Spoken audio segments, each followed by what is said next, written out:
ज्यामुळे ते वापरण्यासाठी सुरक्षित होते. पाणी शुद्धीकरणातील उपयोग. पिण्याचे पाणी. पाणी शुद्धीकरणाचा सर्वात महत्त्वाचा उपयोग म्हणजे पिण्याच्या पाण्यासाठी करते. त्यामुळे पाणी पिण्यासाठी सुरक्षित होते.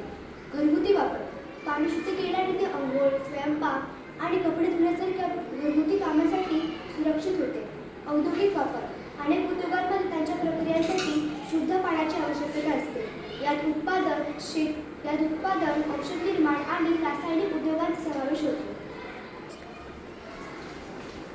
तर हा आहे mud water. Mud water big स्टोनमध्ये गेल्यावर स्मॉल स्टोनमध्ये जातो आणि तो सँडमध्ये गेल्यावर कॉटनमध्ये जातो आणि कॉटनमध्ये गेल्यावर तो क्लिअर वॉटरमध्ये कन्वर्ट होतो.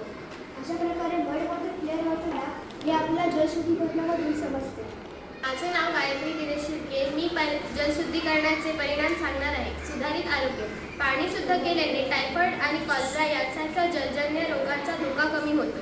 उत्कृष्ट चव आणि वास. पाणी शुद्धीकरणामुळे पाण्याचा वास आणि चव सुधारते. आर्थिक लाभ. स्वच्छ पाणी पुरवल्यामुळे आरोग्य सेवांवरील खर्च कमी होतो आणि औद्योगिक उत्पादन वाढते. पर्यावरणाची सुरक्षा. दूषित पाणी जलचरांसाठी आणि पर्यावरणासाठी हानिकारक असू शकते. पाणी शुद्ध करून नद्या आणि जलाशयांचे संरक्षण करता येते. धन्यवाद. नमस्कार, माझे नाव तनिष्का जितेंद्र पाटील. आज मी तुम्हाला जलशुद्धीकरणामुळे भारतासाठी होणारे उपयोग सांगणार आहे. प्रथमतः आरोग्याची समस्या. भारतात अनेक ठिकाणी पिण्याच्या पाण्याची गुणवत्ता खराब आहे, ज्यामुळे जलजन्य रोगांचा प्रादुर्भाव होतोय. तसेच जलशुद्धीकरणामुळे हा धोका कमी करण्यास मदत होते. दुसरा, शहरीकरण. वाढत्या शहरीकरणामुळे व लोकसंख्येमुळे स्वच्छ पाण्याची मागणी वाढत चाललेली आहे. जलशुद्धीकरण संयंत्रे, वॉटर ट्रीटमेंट प्लांट्स या मागणीची पूर्तता करणेच म्हणजे जलशुद्धीकरण होय. धन्यवाद. दूषित पाणी म्हणजेच मड वॉटर.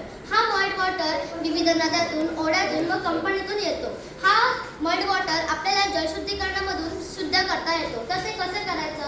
प्रथमतः मड वॉटर बिग स्टोनमध्ये जातो, त्यानंतर ते स्मॉल स्टोनमध्ये, नंतर स्टँडमध्ये, त्यानंतर कॉटनमध्ये, मग हा क्लिअर वॉटर बनतो.